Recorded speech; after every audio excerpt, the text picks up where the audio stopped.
కుక్కర్లో మా అమ్మ చేసిన తలకాయ కర్రీ అండి. ఫస్ట్ కుక్కర్ పెట్టుకొని కుక్కర్ హీట్ ఎక్కాక ఆయిల్ వేసుకోవాలి. తర్వాత జీలకర్ర ఫ్రై అయిన తర్వాత ఆనియన్ ముక్కలు ఫ్రై అవుతున్నప్పుడు కరివేపాకు, అల్లం వెల్లుల్లి పేస్ట్ పచ్చివాసన లేకుండా ఫ్రై చేసుకోవాలి. తర్వాత పసుపు వేసుకోవాలి. తర్వాత నీట్గా క్లీన్ చేసిన పచ్చి తలకాయ కూర బాగా కలుపుకొని పుదీనా ఆకులు, తర్వాత కారం, సరిపడా ఉప్పు వేసి బాగా కలుపుకోవాలి.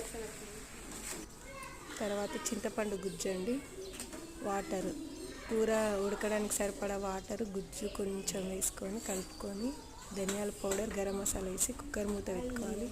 3 విజిల్ల తర్వాత గుమగుమలాడే తలకాయ కర్రీ కొత్తిమీరతో గార్నిష్ చేసుకోవాలి.